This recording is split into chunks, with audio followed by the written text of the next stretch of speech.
Also, more developments on the Biden Autopen scandal.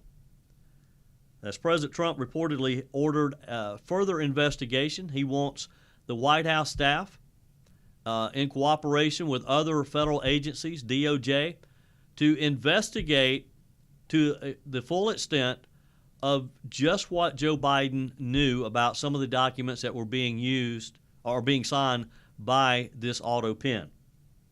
This story really should upset every American, regardless of your party affiliation.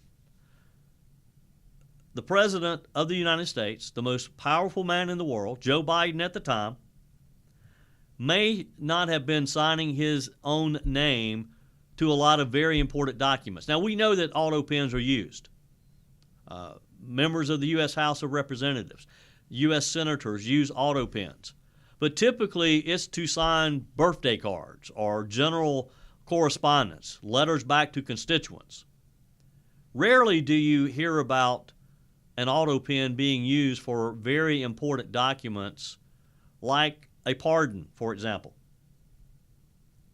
Joe Biden, we were told, was sharp as ever. He knew exactly what was going on. He was fit to be president. He was running our country. But yet, we now learn that he couldn't even sign documents, that there were pardons that he did not sign, that the Autopen signed. An Autopen, by the way, is just a mechanical device. And it actually holds a pen. It's not like it's a pen that's computerized. It actually holds a pen, and I'm told that you can put different types of pens in it. Not that that's necessarily important, but the point is that this device, you put a pen in it, and it's programmed to sign that person's name. And all you have to do is push a button. And in this case, it appears that the Biden chief of staff and other senior level Biden staffers use the Autopen quite often. According to senior officials, the White House counsel's office, the Trump White House counsel's office, has launched an internal investigation working with the Department of Justice to comb through what could be over 1 million documents or more tied to Joe Biden's use of the Autopen. Let me say that again. Over 1 million documents are going to be reviewed. That's how much material that Joe Biden either signed or authorized while in office. And a lot of this was in the last few weeks of his term, just prior to leaving the White House. And a lot of this, of course, were pardons. Dozens of them, if not hundreds, including some of the most controversial ones that you and I are aware of, like that of Anthony Fauci, of General Milley, and, of course, his son, Hunter Biden. Now, according to what's been released, there was only one of those that was actually in Joe Biden's handwriting, one that he had signed, and that, of course, was his son, Hunter Biden. So let me ask you just a basic question here. How can a person like Joe Biden run the country if he's not even able to sign documents with his own hand? How can you execute the duties of the office of the president if you need an Autopen to sign these documents? Am I overreacting? Is this important? Do you care?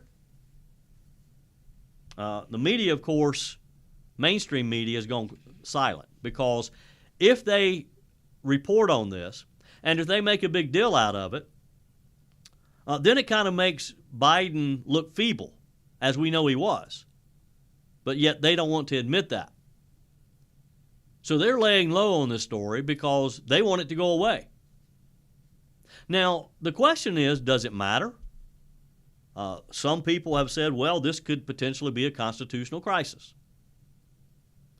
If, in fact, Joe Biden did not know who some of these pardons were going to, Should they be rescinded? Can they be rescinded?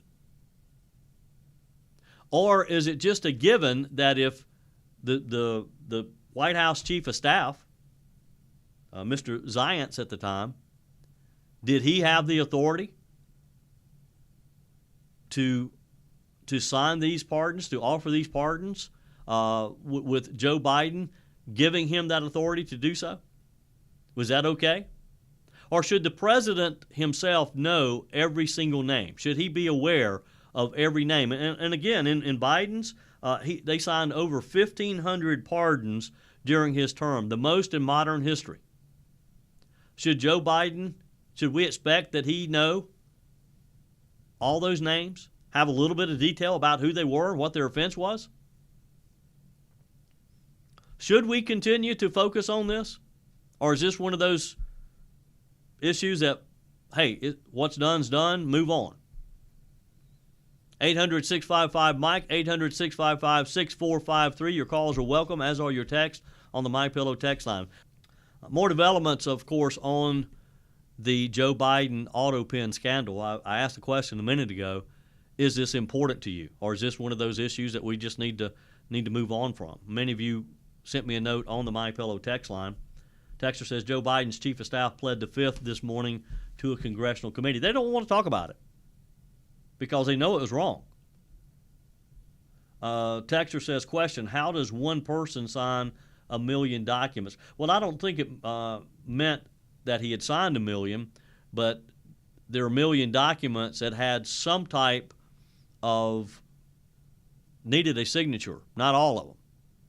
And President Trump yesterday has issued an order to his staff in the White House and to the DOJ to look into this, to see if, in fact, Joe Biden really knew what was being sent out of the Oval Office, if he knew about these pardons, or did some overzealous staffer, like the chief of staff, who, according to a listener just then, pled the fifth this morning, didn't want to talk about it, was taking this on his own. And it wasn't the president offering these pardons. Texter writes, good morning, Joe. I don't think the president needs to know everybody's name, but if it's a pardon or clemency, it should be signed by the person, not by a machine. I agree with that. If it's that important, and why did Joe Biden sign Hunter's himself? If it's that important, then the president can take the time to sign it. Texter, hey, Joey, the Autopen scandal was incredibly important. Not only the pardons, but how many executive orders was he even aware of? How many of the crazy policies did he even know that he was agreeing to? There's a lot that needs to be addressed. Thanks, Tony in Colorado. Thank you, Tony. Appreciate your text. Your text is welcome as well. 800-655-MIKE. 800-655-6453 is the MyPillow text line. Is this important? I mean, would you expect for us to take some type of action and go back and rescind some of the decisions that were made, that were signed by this Autopen? Or are we just wasting time again and resources, money? 800-655-6453. David is in Kentucky. Welcome, David. You're on the Mike Gallagher Show. Yes, I'm 82 years old and assisted living, and I'd like to, and I've given to the Trump campaign every time they've ever run. Got all kinds of red hats hanging on my door here. And but the Autopen is something that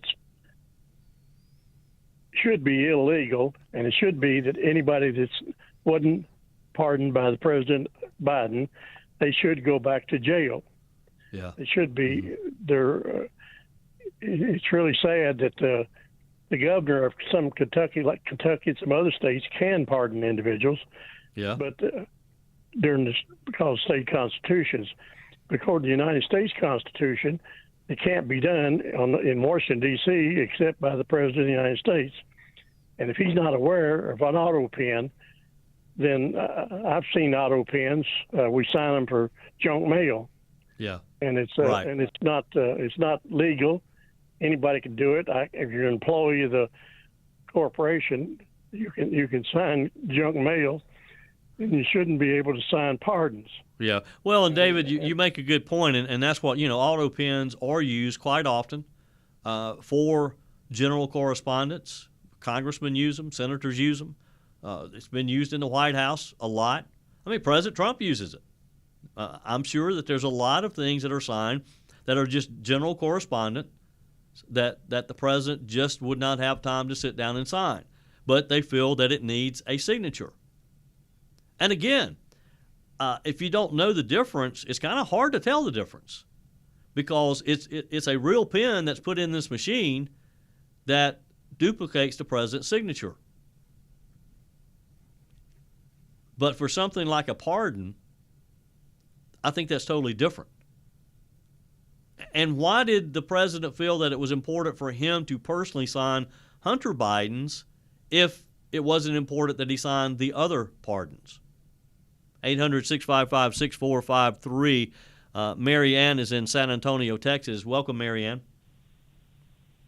Hi, Joey. I'm just calling and giving you my opinion on this, and I think if they're going to do something about whatever they find about who's been signing with the Autopen, then that's fine. But if they're not going to do anything, then just drop the whole thing. What's the point? Good point, Mary Ann. Good point. For full shows, live and on demand, it's Salem News Channel.